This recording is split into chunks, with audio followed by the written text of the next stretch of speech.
Good morning प्यारे बच्चों।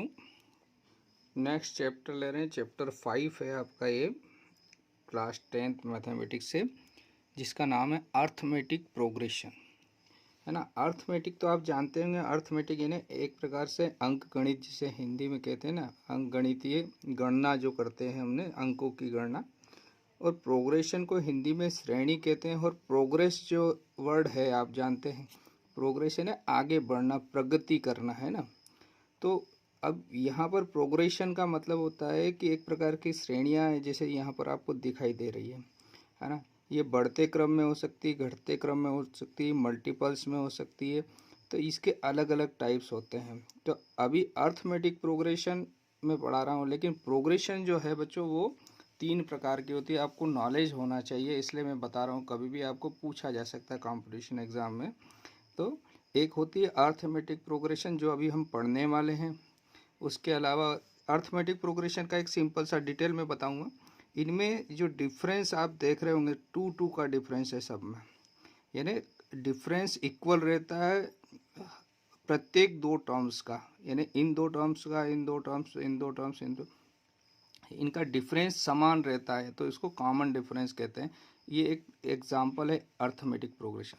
Geometry progression में क्या होता है, इनके स्क्वायर, जैसे 2 की पावर 1 है, यहाँ 2 की पावर 2 हो गई, यहाँ 2 की पावर 3, 2 की पावर 4, 2 की पावर 5, यानी जो फर्स्ट टर्म है उसका स्क्वायर, फिर क्यूब, फिर पावर 4, 5 ऐसे बढ़ता जाता है, यानी पावर बढ़ती जाती है। उसको ज्योमेट्रिकल प्रोग्रेशन बोलते हैं।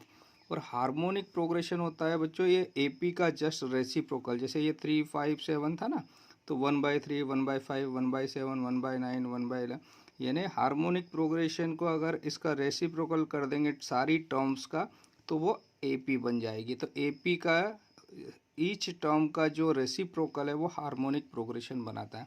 तो ये आपके नॉलेज के लिए। अब हम क्यों पढ़ रहे हैं अर्थमेटिक प्रोग्रेशन, वो मैं आपको एक्सप्लेन करता हूँ।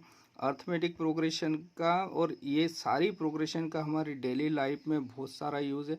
कुछ छोटे छोटे एग्जाम्पल के माध्यम से मैं आपको बता रहा हूँ, ताकि आपको इसका इम्पोर्टेंस पता चले कि हम क्यों पढ़ते हैं। देखिए बच्चों, यहाँ पर एक हनी बी जब मूवमेंट करती है एक जगह से दूसरे, तो जो एक ट्री शेप में ये करती है, जिसमें इसकी जो फीमेल जो रहती है, जिसको क्वीन बोलते हैं, क्वीन बी टॉप में रहती है, वो उसकी लीडरशिप करती है। और उसके बाद एक सीरीज में ये चलती है ना। तो ये एक एग्जाम्पल है आपका प्रोग्रेशंस का। बच्चों यहाँ पर एक मैंने पाइनएप्पल का यहाँ पर एग्जाम्पल दिया है, पाइनएप्पल दिखाया। इसमें जो ये इस प्रकार से आपको बताए गए बॉक्स बनाए हुए ना, तो इसमें जितने भी इसके स्केल्स रहते हैं, ये सब आपस में ना एक प्रोग्रेशन बनाते हैं, एपी बनाते हैं बच्चों। तो ये भी डिटेल आपको बाद में बताएं, सिर्फ अभी मैं एग्जांपल आपको दिखा रहा हूँ। बच्चों आपने सी सेल्स देखे होंगे, जिनको हम शिप कहते हैं। इनमें जो पैटर्न बने रहते हैं बच्चों, ये भी हमारे एक प्रकार से अर्थमेटिक प्रोग्रेशन के एग्जाम्पल है बच्चों। आपने स्पाइडरमैन फिल्म देखी होगी, है ना। सेम उसी पैटर्न पर जो स्पाइडर रहती है, इससे हम बहुत कुछ सीख सकते हैं। ये स्मार्ट वर्क करती है, यानी इसमें बड़े बड़े जो कीड़े हैं वो इसको शिकार कर लेती है आसानी से। बहुत कोमल रहती है, फिर भी बड़े शिकार कर सकती है। इनके जाल में जो बड़े कीड़े आसानी से फंसा लेती है। तो ये जो पैटर्न यहाँ पर बनाती है, ये हमारी इस प्रोग्रेशन का एग्जाम्पल है बच्चों। आपने मोर तो देखा होगा बच्चों, बारिश में मोर अक्सर जंगलों में इस प्रकार से दिख जाएंगे डांस करते हुए आपको। तो इनके पंख, ये जो पंखुड़ियाँ रहती है, मोर पंख जिन्हें कहते हैं, इनमें जो पैटर्न बना रहता है, ये भी हमारे इस प्रोग्रेशन का एग्जाम्पल है बच्चों। आपने कैक्टस के प्लांट्स देखे होंगे, इनमें भी जो ये बनी हुई है इनकी आकृतियाँ, ये भी हमारे इस प्रोग्रेशन के एग्जाम्पल है। ये भी कैक्टस का अनदर एग्जाम्पल है बच्चों। आपने सनफ्लावर देखा होगा, उसके बीच में जो ये बने हुए हैं, इनकी ये आकृतियाँ बनी हुई है, ये भी हमारे इस प्रोग्रेशन जो हम पढ़ रहे हैं उनका एग्जाम्पल है। अब आते हैं बच्चों हमारे डेली लाइफ से जुड़े हुए अर्थमेटिक प्रोग्रेशन के जो यूज़ है। आप बैंकिंग सेक्टर में जो अगर हम पैसा इन्वेस्ट करते हैं बच्चों, जैसे मान लो 1000 रुपीज़ आपने बैंक में डिपॉजिट किया, तो वो क्या करते हैं, एनुअली जो आपको उसमें मान लो 50 रुपीज़ ब्याज दे रहे हैं, तो एवरी ईयर क्या होगा उसमें जो सिंपल इंटरेस्ट जिसे हम कहते हैं 50 रुपीज़ ऐड होता जाएगा। तो ये भी एक एपी का एग्जाम्पल है। जो सैलरी मिलती है लोगों को वो भी एक एपी सीरीज़ में मिलती है, हर साल इंक्रीमेंट लगते हैं उनके गवर्नमेंट एम्प्लॉय के। तो ऐसे बहुत सारे एग्जाम्पल आपको सैलरी से संबंधित मिल जाएंगे बच्चों। जो मेसन रहता है और जो मिस्त्री रहते हैं, जब वो घरों का निर्माण करते हैं या जो इंजीनियर्स वगैरह जो मकान बनाते हैं, कंस्ट्रक्शन, जैसे सीढ़ियाँ जो बनाते हैं, है ना, या फिर आप ऐसी सीढ़ी ऊपर चढ़ने वाली लेडर देख लीजिए, तो जो स्टेप्स बनती है उसमें भी हम एपी का यूज़ करते हैं, यानी वहाँ पर मैथमेटिक्स यूज़ होता है। उसके अकॉर्डिंग उस जो सीढ़ियों की साइज़ जो है, डिस्टेंस है, हाइट है, वो मेजरमेंट कर कर वो उसका यूज़ किया जाता है, यानी एपी का यूज़ किया जाता है बच्चों। टैक्सी वगैरह या ऑटो से अगर हम जाते हैं तो वो एक कुछ तो फिक्स रेट रहता है, जैसे कि 1 किलोमीटर का। नेक्स्ट वो कंज्यूकेटिव लेता है, मीन्स कि हर किलोमीटर पे 6 रुपया या 8 रुपया पर किलोमीटर लूँगा मैं। तो वो जो 6 रुपये ऐड होते जाते हैं, ये भी आप एपी का सैम्पल सा एग्जाम्पल है। और बच्चों लास्ट में एक और एग्जाम्पल तो ढेरों है। एक पोटैटो रेस आपने खेला होगा बचपन में, है ना। तो पोटैटो जो रखे रहते हैं, वापस जाकर उठा के वापस बकेट में डालना, फिर जाना और बकेट में डालना, ये सबसे बेस्ट एग्जाम्पल है आपका अर्थमेटिक प्रोग्रेशन का। प्यारे बच्चों, अब आते हैं हम अर्थमेटिक प्रोग्रेशन की तरफ। तो देखिए यहाँ पर एक लिस्ट दी हुई है, नंबर्स की लिस्ट दी हुई है बच्चों आपको।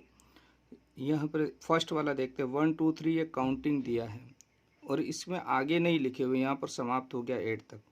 अब इधर देखिए, सेकंड है 200, 150, 150, ऐसे 3 5 7 9 11 13 and so on, 2 2 2 and so on, 2 4 8 16 32।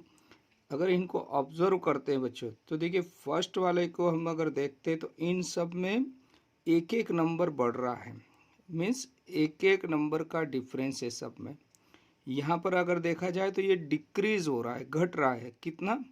Same number, यानी 50 कम हुआ, फिर 50 कम होगा, फिर 50, अगला बता सकते हैं आप? तो अगला 0 आएगा, है ना।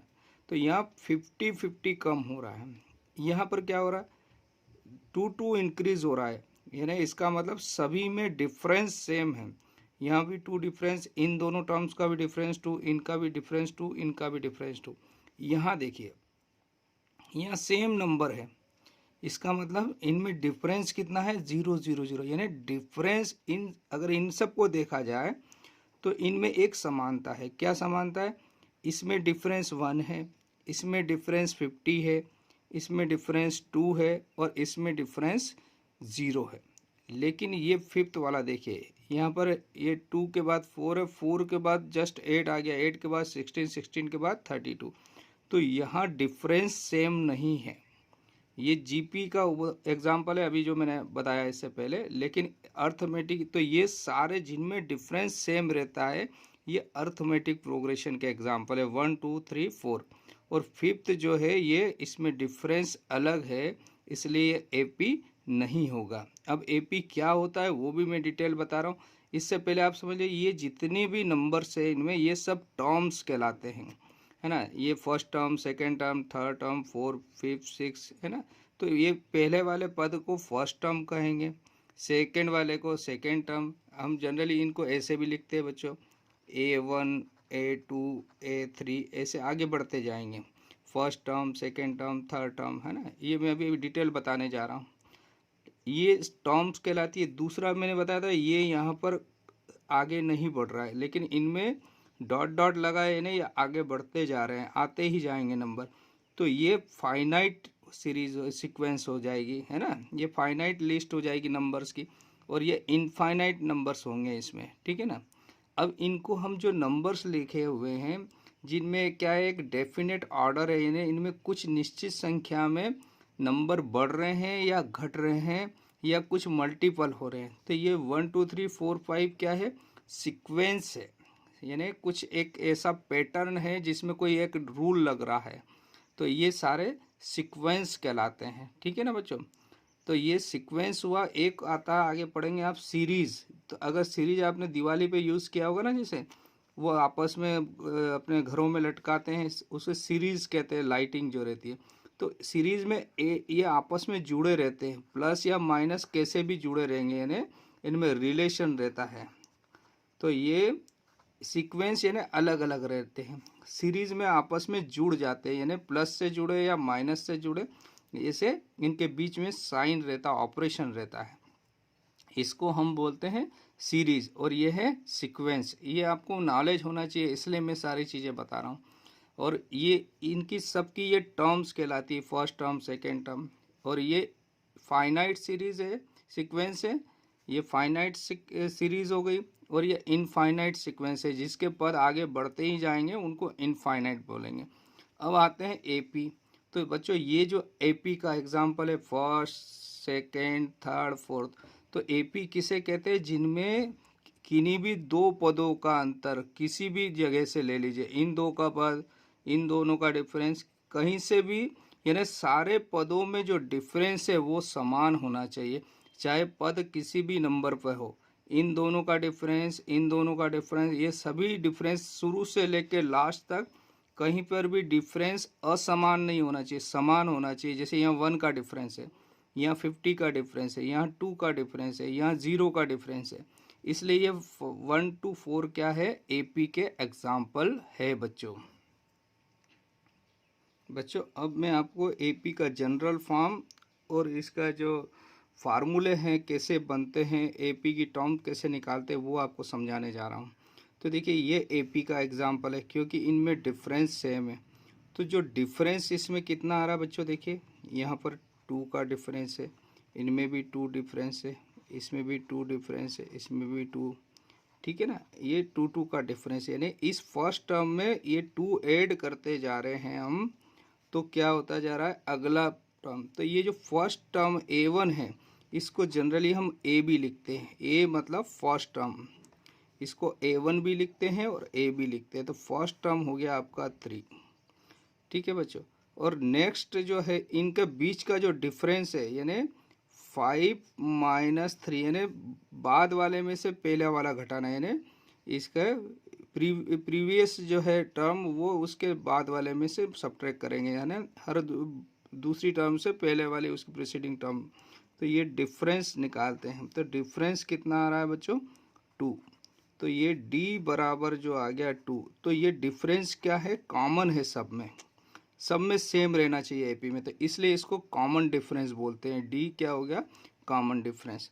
अब जो है बच्चों ये कैसे बनती है, इसका जो जनरल फॉर्म होता है एपी का, वो मैं आपको समझा देता हूँ। तो एपी जैसे मैंने यहाँ लिखा बच्चों 3, तो 3 को हमने नाम दिया ए, और डिफरेंस कितना है, D2 है। अगर मैं यहाँ पर अगला पद लिख दूँ 3 + 2, तो 5 आ जाएगा बच्चों। तो इसको लिख देंगे हम A + D, यानी ए में डी ऐड कर दिया, 3 में 2, तो 5 मिल गया बच्चों, ठीक है। फिर देखिए यहाँ पे अगले पद में फिर 2 ऐड हो रहा था, 7 हो गया, यानी 3 + 2 + 2 2 बार जुड़ गया, यानी डी कितनी बार जुड़ा बच्चों, 2 बार। तो इसको मैं ऐसा लिख सकता हूँ A + 2D, ठीक है बच्चों। फिर अगला पद 9 आया, तो 9 कैसे आया, फिर 2 ऐड हो गया इस पद में, इसमें फिर 2, यानी A + 2 कितनी बार ऐड हो गया, 3 बार। तो यहाँ पर आपको 9 मिल गया। तो A + 3 बार D ऐड हुआ, तो इसको 3D लिख सकते हैं बच्चों। ऐसे आगे बढ़ते जाएंगे प्यारे बच्चों। तो यहाँ पर क्या ध्यान देने वाला है, इसको हम फर्स्ट टर्म को अगर लिखें तो A1 लिखेंगे, इसको A2, इसको A3, A4, ठीक है बच्चों, है ना। तो ये फर्स्ट टर्म अगर मैं इसको लिखूँ तो ये 3 है बच्चों, सेकंड क्या है 5 है, ये है 7 है, ये 9 है।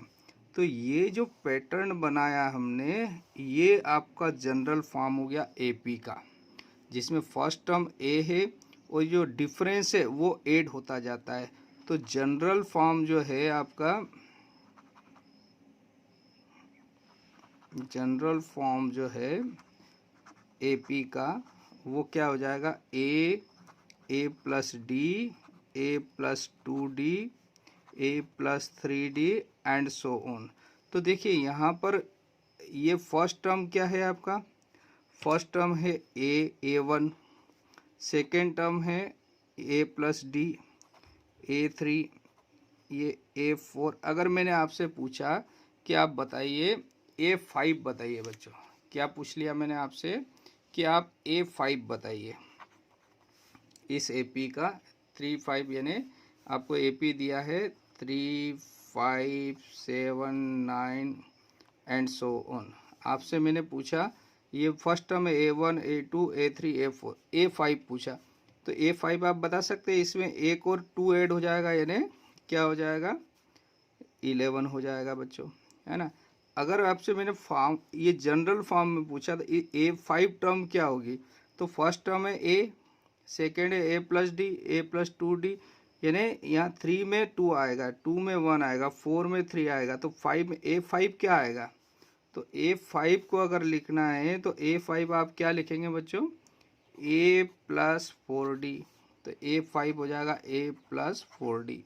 अगर मैंने आगे बढ़ते हुए आपसे पूछ लिया a10 बताइए बच्चों, तो a10 क्या होगा बच्चों, यहाँ पर a5 यानी ये 4 आ रहा है, एक कम आ रहा है ना, क्योंकि सेकेंड टर्म 1d से शुरू हुआ, थर्ड टर्म 2d से, यानी तो इसलिए a10 जो होगा, सेकेंड में 1 है, थर्ड में 2 है, 4 में 3 है, तो a10 में क्या होगा a प्लस कितना 9d होगा। इसका मतलब क्या हो रहा है, जो पद है उससे एक कम है। यहाँ अगर मैंने a25 पूछ लिया आपसे बच्चों, तो आप क्या बोलेंगे, a प्लस ये पद जो है इससे एक कम है, तो आप इसको 25 माइनस 1d लिख दीजिए, यानी एक कम 24d हो गया। अगर मैंने आपसे a50 पूछ लिया प्यारे बच्चों, तो आप क्या लिख देंगे इसको, a+50 माइनस 1 इंटू डी। तो ये जो पैटर्न बना है ये आपका फार्मूला बन गया। अगर मैंने nth टर्म पूछी इसकी कि भैया आगे बढ़ते गए a1 a2 a3 up to an क्या होगा, तो an का आपने फार्मूला यहाँ बना लिया। ये क्या बन गया बच्चों, a+n माइनस 1, जो नंबर है उससे एक कम रहेगा, ये कॉमन डिफरेंस का मल्टीपल। तो ये जो फार्मूला बना है ये nth टर्म का फार्मूला है, इसको बोलते हैं nवा पद यानी nth टर्म ऑफ AP। तो ये AP का फार्मूला हमने यहाँ पर बना लिया है बच्चों। देखिए अब AP का एक एग्जांपल, पहले तो ये पता करिए AP है या नहीं। तो देखिए 4 में से 1 माइनस किया 3, 7 में से 4 माइनस किया 3, 10 में से 7 माइनस 3, यानी ये AP बना रहा है। आपसे A20 पूछा है, तो अब AP का अभी फार्मूला आपको बताया था कि इसको हम फर्स्ट टर्म कहते हैं, इसको सेकेंड कहेंगे, इसको थर्ड टर्म कहेंगे, इसको फोर्थ टर्म कहेंगे। तो nth टर्म का फार्मूला बताया था कि ये जो टर्म रहती है a+n माइनस 1 इंटू डी। तो आपसे A20 पूछा, तो n क्या है, नंबर ऑफ टर्म्स। तो आपको जैसे फोर्थ नंबर पे 10 है तो 20 नंबर पे, तो A20 पर कौन सी टर्म आएगी, तो A फर्स्ट टर्म कहाँ से पता करते हैं, ये जो आगे वाला पद रहता है वो A कहलाता है। तो A तो हो गया आपका 1 बच्चों, प्लस आपको n कितना दिया है 20 नंबर की टर्म्स, तो 20 माइनस 1 यानी 19 आ जाएगा। जो पद है उससे एक कम रहता है, 19d हो जाएगा, डायरेक्ट भी लिख सकते हैं, a+19d भी लिख सकते थे। और डिफरेंस कितना आ रहा है, बाद वाले में से पहला घटाना है, यानी डिफरेंस का जो फार्मूला है बच्चों वो a2 माइनस a1 लिखिए, या a3 माइनस a2, यानी बाद वाले में से पहला वाला पद माइनस करिए। तो इन सब का डिफरेंस, जैसे 4 माइनस 1 कितना आ रहा है 2, यहाँ 7 माइनस 4 कितना आएगा, सॉरी 3, और 7 माइनस 4 कितना आएगा 3। तो ये कॉमन डिफरेंस आपका कितना आ रहा है 3, तो यहाँ आपने 3 लिख दिया। तो A20 क्या हो गया बच्चों, तो A20 हो जाएगा आपका 1 प्लस 19 इंटू 3, है ना। तो ये हो गया 1 प्लस 57 यानी 58 आ गया बच्चों आपका। तो इस प्रकार से हम ये इसकी कोई भी टर्म्स जो पूछी वो निकाल सकते हैं।